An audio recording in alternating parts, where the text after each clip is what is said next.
Y'all know I just do love getting mail from y'all. I feel like it keeps me in contact with the real people out there.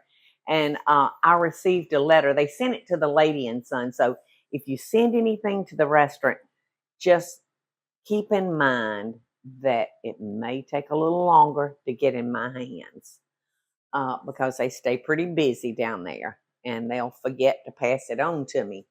But a friend and viewer named Alan Sharp, who lives in Kansas City, Missouri, uh, sent me a recipe, and it was one that he had found in a cookbook, but he liked the madness behind the method, but he wanted to change up the madness just a little bit. And so he truly, really changed this recipe. But it's just called rice casserole, and it's yellow rice. And we cooked a 3-ounce package of yellow rice with a half a stick of butter according to the directions. And that's it. That's and the other ingredients is all Alan's idea. So I'm going to take our rice and put it in a bowl. And this is nice and moist. That half a stick of butter just really did it nicely. And now I'm going to add 1 can of petite diced tomatoes. This looks kind of Mexican, like a Mexican rice to me.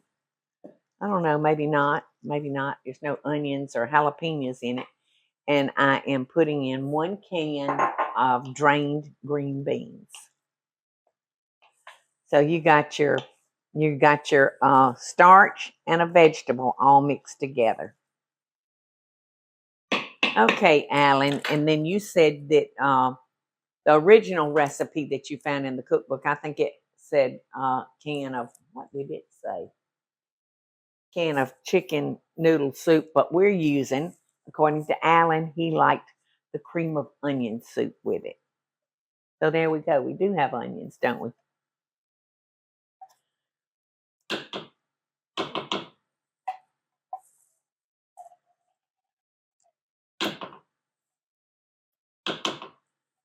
Sometimes it can be so difficult to get all the stuff out of those cans. So basically everything is done. So I think Alan's intentions were to just put this in the oven and bake it until it's hot. Now he didn't say the original recipe that he used to adapt this recipe. The original says cover with cheddar cheese on top, but I don't know if Alan did that or not. So we'll make a judgment call at the end. How about that? All right, so I'm going to pour this in my casserole dish, and this is not a 13 by 9. It's like 1 step under. Like 1 step under a 13 by 9. Okay.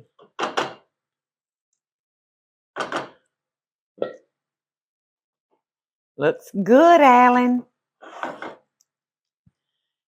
An easy, quick side dish that will go with many, many things, won't it, Alan? I mean, chicken, pork. What temperature and for how long? Let's see. I think it's probably 350, which is the average. Yes, 350 for 30 minutes. And it makes 6 to 8 servings. So we're going to be checking you out, Alan, in about 20 minutes, honey. So, Alan, thank you so much for sharing this recipe with me. I would like to think that maybe children would like this. You know, it's so hard to get kids to eat their vegetables and all that stuff. Sometimes we have to try to hide them in what we're cooking. Oh, gosh, it looks delicious, though. Almost looks like you put cheese on top, but there's no cheese. This is really good, Alan, and it would make such a nice side dish, a quick, easy side dish for, whatever you're planning for supper.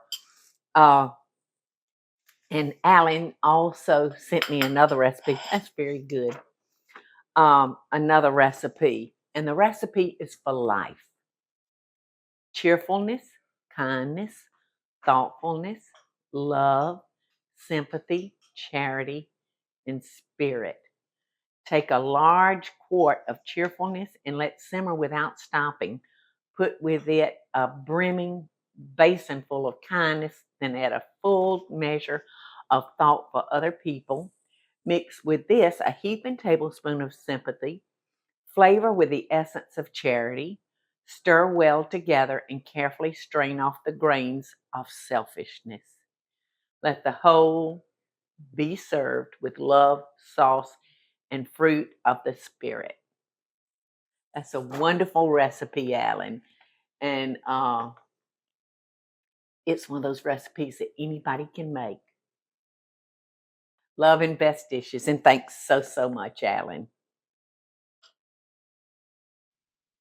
Hey, y'all, it's Paula Deen. Now, if you enjoyed this video, be sure to like it and click the subscribe button as well as the notification bell to be alerted when I post a video. Love and best dishes, y'all.